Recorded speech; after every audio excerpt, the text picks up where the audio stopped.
Hi, in this video, I'm going to show you how I took a black and white PNG and changed the word big to a different color. And I'm doing that in Microsoft Word. The first thing I do is I go to my Creative Fabrica account and I download the image that I want. And this one is promoted to Big Sister. I'm going to be a new grandma, and so this is going to be in the announcement video. So I downloaded it, and you can see that we have the licenses over here. So if I do decide to sell this, I can do that too. So now I inserted this image into my document, and I want to change the word big to a different color. So I'm going to do that by going to image options and going into the picture color.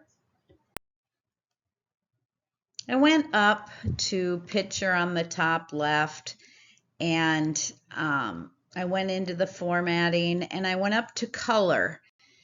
And when I hit the color tab, these were the color choices that I had.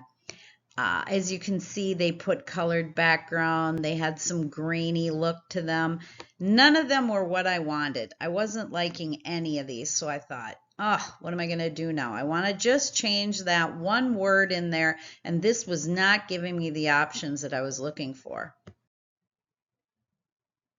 I was thinking, what might change that PNG for me to be able to change that word big? And I thought, I'm going to run it through a background remover and save it as a clean PNG and then put it back into my document and see what I get from that. So excitingly, this worked. So now with the new PNG that I removed the background, I saved it in my downloads, I inserted it into my Word document, and then I went up to picture format and color again, and then you can see that I was able to get that look that I was looking for. The color that I wanted isn't there, but I was able to see the look that I was going for. So what I did is I went into the color variations, and then I was able to pick out the exact color that I was looking for. So here you can see with the word big changed to the color that I was looking for. And I'm really, really happy with this. So I was able to darken my black and fine tune my purple the way I wanted it. So now I thought, well, I'm going to make sure that this is small enough because it's going on a onesie. So as you can see by the arrow here, I looked at my size that I was looking for and I downsized it. But now you can see there's a lot of blank paper there, and I don't like to waste any paper. So now by hovering over my image and making sure it was highlighted, the layout options popped up. And as you can see, I picked the wrap and through icon. Because of the wrap and through, I'm able to move my images where I want on this page. You do have to do it to each image that you upload. I'm going to be doing a video on making some ceramic Christmas ornaments, some memorials, and so I thought, well, I'll bring some of those pictures in here and I will put them on this sheet. So when I print, I'm not wasting any space. So again, you go to the through, wrap and through so that you can move it where you want after you size it down. And I made it small enough. I did the 2.5 by 2.5, as you can see up in the right corner there, so that I know it's going to fit on my 3-inch ceramic ornaments. Now you can see that I filled my 8.5 by 11 paper with images. I used the True Crime Junkie just because I thought, oh, that'll look really cute on a car coaster. I have put that image on tumblers, and it's a great image. It's actually a tumbler wrap from Creative Fabrica. I just shrank it down here so that I can put it on a car coaster or on a ceramic coaster. And then I've got 4 other Christmas ornaments on there. And so when I print these, I'm going to cut them out, and then I just store them in a Ziploc bag, and I have had some stored for a very long time. And if you store them in a cool, dry place, they'll print. They will. You'll be able to press them for a long time. Now it's time to print. So I thought I would walk you through my printer settings. So I go to print after I saved this. I usually save things in my downloads just temporarily, just so that I can find them. So I went to print my document here, and it takes me into my printer settings. So I go to printer properties. You can see I'm using an ET2760 for this one, and I'm going to go into my printer properties. On the first page of the printer properties, I changed my paper to Premium Presentation Paper Matte. That one seems to work the best for me for my sublimation images. I use A-Sub 125 and HTV RONT 125, and for that, this seems to be the best for me. Then I also change quality to high.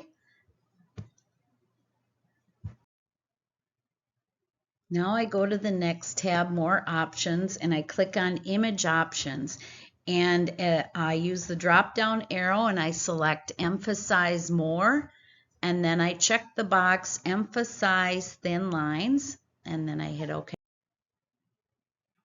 Underneath those image options, where you can see I have an arrow here, you will see Mirror Image.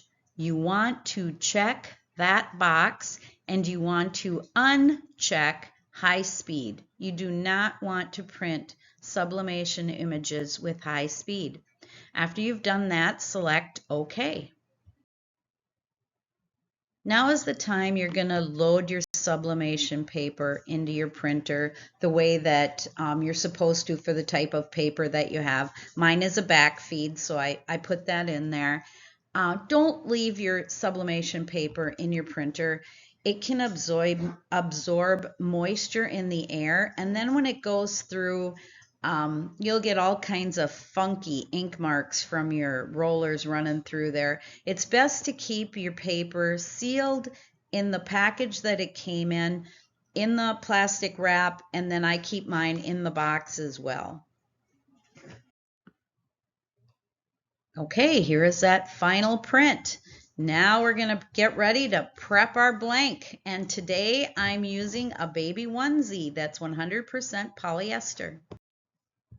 So the first thing I'm going to do to that onesie is I'm going to clean it with a lint roller. I want to get any lint or any hair, anything that's on there, because when you press, those things will leave marks on your shirt. Like I said, this is 100% children's polyester a onesie, and then I cut the image out, and as you can see, I trimmed it pretty close to the actual outside of the image. And the reason for that is if there's any excess ink or anything that dripped during the printing, you're getting all that off by trimming this down. Then you want to make sure that it's going to fit on the shirt. Being this is a small onesie, I just set it on here. Of course, it's backwards right now, but I just wanted to see how it's going to look on this shirt. And this seems like a good size for this onesie. Now it's time to get the heat press going. So I plugged my heat press in. I never leave my heat sources plugged in just for safety reasons. And I set my time and temperature 385 degrees, and I've got this one set for 35 seconds. You'll know that my go-to temp is right around that 385 degrees. I really like that. And for cloth, if it's 100% polyester, I don't like to go over 25 to 35 seconds. It seems to leave more press lines when you do that. At this point, it's time to start thinking about protecting your shirt. So I use non-wax parchment paper for my protective paper. And I just want to say right away, do not reuse your paper. I've held it up to the light before and I've thought it was clean after I've pressed something, and I've used it again and I've had a shadow of an image. Just to save yourself headaches, don't reuse your paper. I've taken a little piece of paper and I have put it inside of this t-shirt just to make sure that the colors do not bleed through to the back. Usually on 100% polyester they don't, but I just don't want to take any chances. Now I covered the whole shirt with the protective paper, and I'm going to press this for just 10 seconds just to get out any excess moisture, because sublimation ink does not like moisture. So I just press for 10 seconds to get that out. Now I've removed that protective paper. It's a little warm to the touch yet, but not real warm. And I take this image now, and you're going to want to find the center of your shirt and the center of your image. So the best way that I've found to find the center of the image is I crease it at the top and the bottom lightly in the center so that when I put it on the shirt, I can tell where the center is. And then do I tape? I found that if it's a single image like this and I'm not piecing anything together, I don't tape. You can use heat resistant tape and you can tape it in place. I've had bad things happen with tape. I've had press marks from them, and I have had leave color on my shirt. So I try to avoid tape. So I'm just going to set this on here. Now double check it one more time after you're just ready to put it on the shirt. Hold it up to the light and make sure that it's the right way. You don't want to be putting your image on upside down or sideways. So just hold it up to the light. Make sure you've got it the right way. Then after you've got it exactly where you want it, cover it with your protective paper again.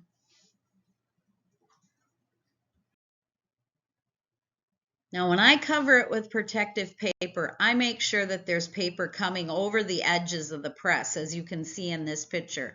I like it to go over so there are no extra press lines from paper, and it also protects your image in case you've got a little bit of ink on your press. You know, you don't want to have anything lingering. And so now when I press this, when I start my auto press, when it's almost done, I will hold this paper down on tight so that when it opens back up, it doesn't lift this paper up, if that makes sense to you. So I hold this paper that's hanging over the edge of the press. Before my auto press opens, I hold it down tight so that the press does not lift it up. The reason I hold that down on the outside of the press is because if it lifts it up and it moves your image while it's still hot, it can ghost your image, and that kind of makes it look like there's a second image there, you know, ever so slightly. So by holding that down, when the auto press lifts up, I can open it, and then I take that protective paper off carefully, and then I take the image off carefully, and then I've got my final product here. Don't slide the paper that your image is on. Lift it straight up. I found that that's the best way to try and prevent some of that ghosting. Thanks for watching. I'll put the links to the items that I used below.